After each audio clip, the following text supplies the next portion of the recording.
If you're struggling to locate and catch fish on a pressured fishery, then this video is for you. Because sometimes, well, not only are their bass not biting, those bass are hiding in places you never even thought to look. Stick around, I'm going to show you a super simple trick that will allow you to find and catch more bass on those pressured fisheries. You don't want to miss this one. Yeah, just like something skidding across the top.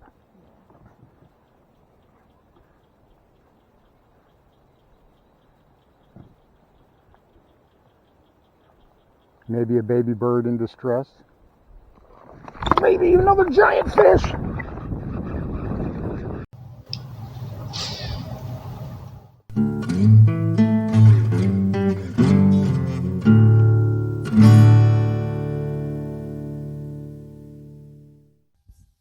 Welcome back to Lowbrow Fishing. And you know, we all have to deal with pressure on our local fisheries from time to time. Now, how much we have to deal with has to do with three things. How many fisheries you have in your area, the local population of your area, and how much of that local population likes to head out to the water.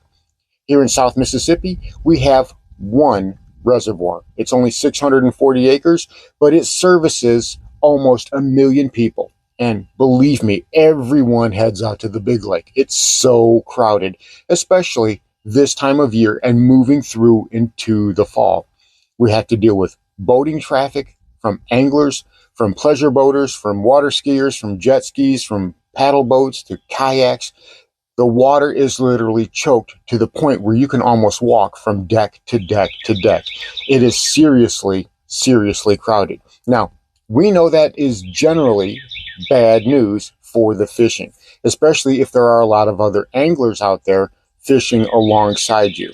So what happens? Well, it affects the bite. Those bass see a bunch of lures, those bass hear a bunch of noise, and they turn right off, don't they? Well, they also move away from that pressure. Studies like the ones that were done on Toledo Bend here recently show conclusively that bass move away from fishing pressure.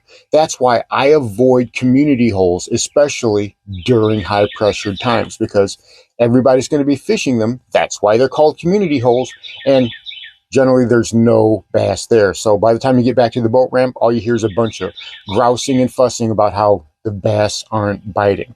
But before we get into what's working for me, if you like bass fishing content that always tries to be inclusive, whether you're working from a boat or whether you're working from the bank, and always thinking about budget because not everyone has a lot of money to spend on bass fishing gear, then this is the channel for you. Click that subscribe button down below.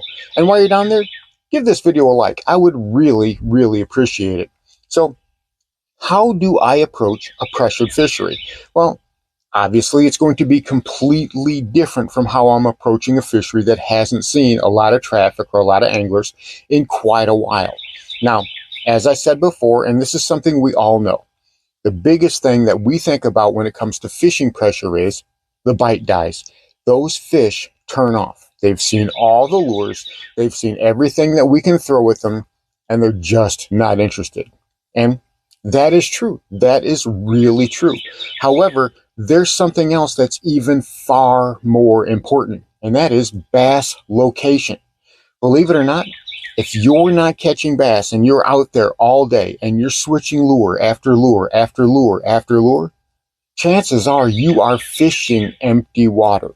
So looking for the signs of life, looking for what other things are doing around you, right? Are you seeing birds? Are you seeing stuff like herons or ducks or eagles? Anything that can be feeding on bait fish. Because if you're seeing bait fish, you're seeing minnow, you're seeing shad, you're seeing different types of sunfish, goby, alewife, whatever those bass feed on in your fishery. If you're seeing that, then there's a good chance that there are bass in the area. And that's one of the things you have to look for. So chances are, if you're on a pressured fishery and you're not seeing those things, well, there's not any bass in the area. That's one of the things we need to look for. I've always been completely against changing out lures over and over and over again, because if you've not caught anything in that stretch of water in 15, 20 minutes at most, move. Because the bass know you're there, you've spoiled the water, and it doesn't matter if you're fishing from the bank. What they're hearing are splashes that hit on top of the water. They see different things coming through the water, whether it's rattles, whether it's silent. They get wise to your presence and they can just shut down if there's even bass in that area. But I am going to show you something that I use, a trick that I do to locate those bass, and I can start catching them one right after the other. And you wouldn't believe how nice they are and how many I'm catching. So what's the first thing that I'm looking for? Well, as I'm out there on the water, I'm always keeping my eye out where other anglers don't go. And you'd be surprised, there is definitely a pattern.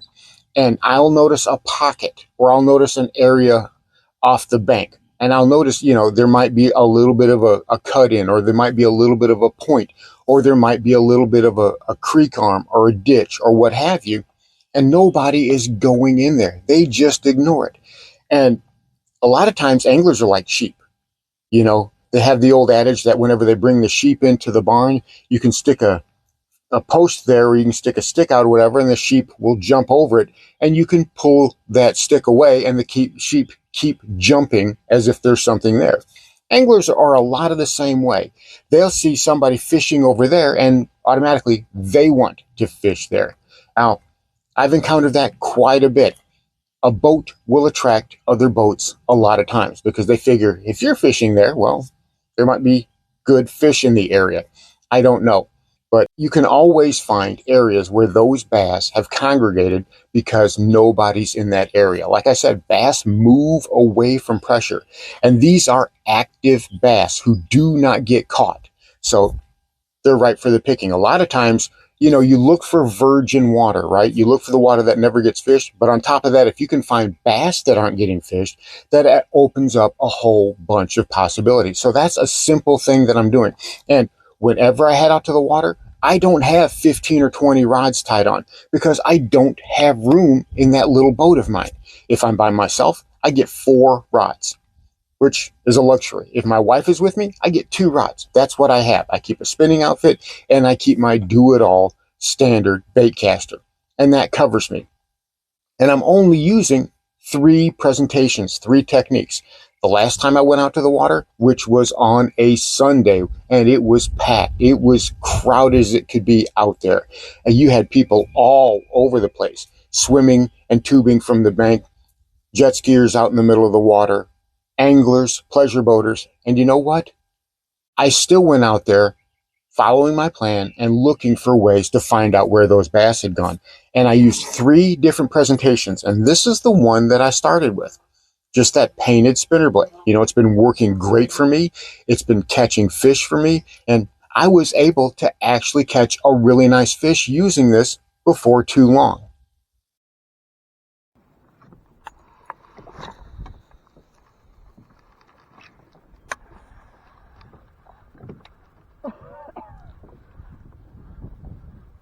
A few times ago, there we go, like I said, and that's a nice one. He hit it like he wanted to kill it. Oh, that's a nice spinnerbait bass, as I was about to say. Come here, you. Come here, you. The spinnerbait always catches a nice fish. You got it. You got it. He wasn't going anywhere. Right in that 1 3/4, 2 pound range. That thing does not catch dinks. Gorgeous fish, gorgeous fish. We really do appreciate that so much. Thank you, pretty baby. Thank you, thank you, thank you. All right. And there he goes. Let's go catch another one.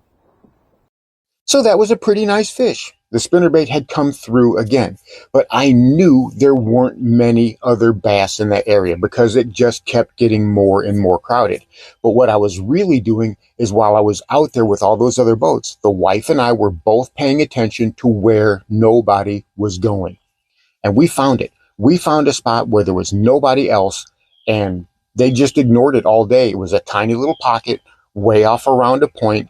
The water was shallow. It was choked with vegetation. It's something that nobody else is going to fish. We crept in there and we immediately started catching some really nice fish. I started with this, just the Rico popper. And I know these things are not cheap. I know this thing is about $25, but this was a gift from Hank Rogers over at Bass Geek. He sent this to me. It's not something I would buy on my own, but I'm telling you what, if you've got the money, this popper is legit. This is one of the more expensive things that I've ever bought or that I've ever had that I would actually use again, simply because of how effective it works. As a matter of fact, after I tied that on, I went to work. I immediately started catching fish. Now, I caught fish successively, back to back to back casts. And I'm telling you what, they weren't great, but every time I caught one, they were getting a little bit bigger as we started to sort out the bass in this pocket. As we figured out, okay, this is how they want it, this is how the bigger ones want it. And we started putting that pattern together, and it wasn't too long. And well, the Rico popper really came through for me, and I was able to land this really nice fish.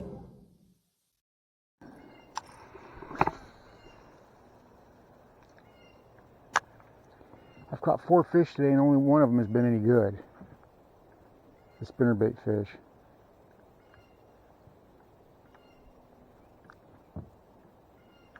If I wanted to catch fish like that, I'd just go to Ash. Here come the racers.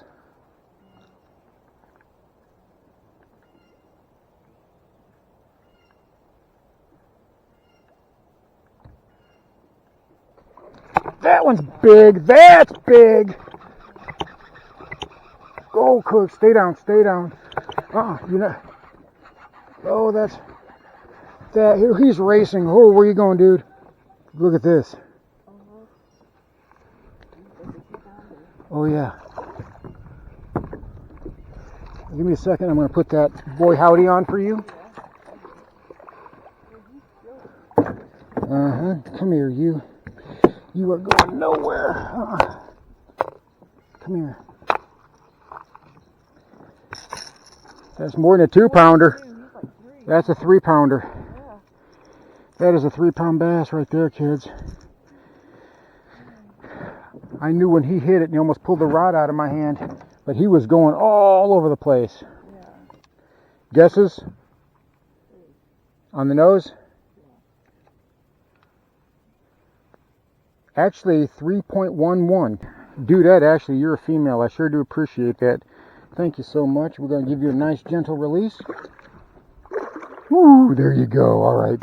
Let's go catch another one just like that. So, the fishing bonanza was on, but we were only in a small, tiny little pocket that was isolated from a lot of other areas of the lake. There wasn't much current going through there. There wasn't much wind blowing at the time, although that did change later on. Now, I talked about having 3 presentations, and the first one was the spinnerbait, and that one caught me a fish. And then we got back in that pocket, and then I started throwing this around, and I ended catching up 3, 4, something like that, between 3 and 5 fish pretty quickly. I'm talking about 10 or 15 minutes, and I had some really nice fish in the boat. Now, the last thing I switched to was the good old chartreuse scum frog, and this thing is on the channel a lot because it just works. These things are cheap. They're easy to get. You can find them at Bass Pro, Tackle Warehouse. You can find them online pretty much anywhere you shop for your topwater frogs.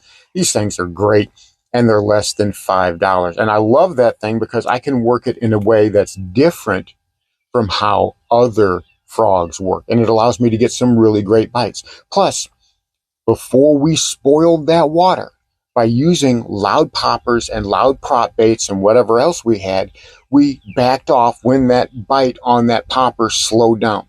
And we're like, you know what? We don't want to spoil the water. So I went to something, because they were still active on top water. So I went to something that didn't have any rattle, something that didn't bloop or have a whole lot of splash to it. And that frog came in perfectly. And you know what? It wasn't long before that frog was catching bunches of nice fish.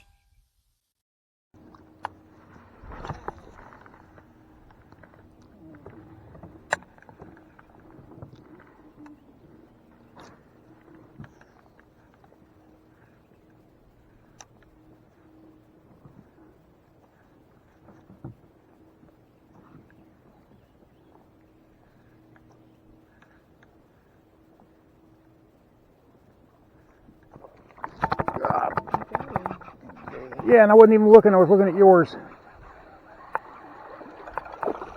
It's another nice little fat butterball. Look at that dude. Oh, dang it. You heard it? Look. Oh, yeah. I gotta fix that. It's another pound and a half. Beautiful bass right there on the old topwater chartreuse frog. Thank you, buddy. Appreciate that. Oop, there he goes. So, in just about a half an hour, I didn't even think it was a half an hour, but it was around a half an hour, I was able to put together a really nice topwater pattern. I caught 4 or 5 fish with that Rico popper, turned around. I took that frog, that chartreuse scum frog, and I was able to catch another 4 and 5 nice fish. And each time we started, the fish were getting bigger and bigger and bigger as we worked along. So we really were getting it dialed out. And the funny thing about it is people could see us in the back of that pocket in that little boat. They just weren't coming in there. So we had it all to ourselves. And those fish were stacked up all the way through that pocket, trying to get out of all of that fishing pressure, all of that boating pressure. It was basically the only place they had to go. And they were in there all by themselves in that small area. And I was able to catch 2 and 3 bass in a row. So they were really stacked up.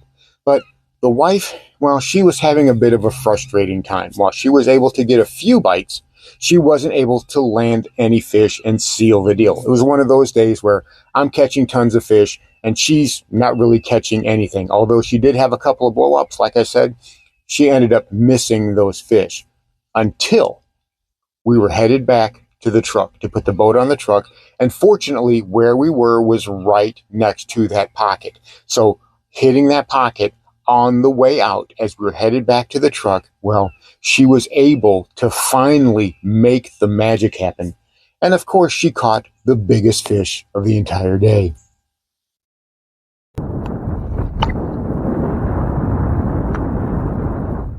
Got him. I heard that. That is a monster fish. All right. Oh my goodness gracious, honey, that's bigger than the other one you got. All day just for one giant, and you had him. 4 pounds? He's 3.5? He's more than that. That fish is probably about 5.5 pounds, honey. Nice and slow. Are you recording? Mm-hmm. There you go.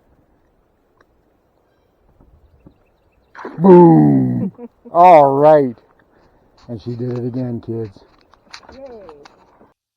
So leave it to Mrs. Lowbrow to catch a giant bass like that. That fish weighed out right at 5 pounds. And of course, she was overjoyed. I mean, going all day, struggling to land a giant right there. And we shut it down right after that. You know, okay, you caught a giant fish. We're done for the day because we wanted to end it on a good note. And we were talking about it all the way home, dissecting how we had figured out the water, how we saw where all the boats were in the main part of the lake, how they were all around the boat ramp, and how they were all in the areas that they normally congregate in. But if you can find an area, if you can keep your eye out and you can find an area where nobody is going to, I'm telling you, that's where the bass are going to. You don't need 15, 20 lures. 3 or 4 presentations are all you are going to need. If you're not getting bit in 10 or 15 minutes, then you are probably not going to get bit in that particular area. If there are bass, they know that you are there. It's time to move on. It's time to try something else. And I'm telling you, keeping these things in mind when you're on a pressured fishery changes everything. And you'll go from getting 1 or 2 bites, struggling all day, to getting bite after bite after bite, and watching the size of those fish get bigger and bigger. So there you have it. A simple trick that on the surface seems too ridiculous to even work, actually is your path to finding not just a lot of fish, but some really quality bites. Try it out. I'm telling you, it's going to change the way you fish pressured fisheries. Thanks for watching Lowbrow Fishing. We'll catch you in the next one.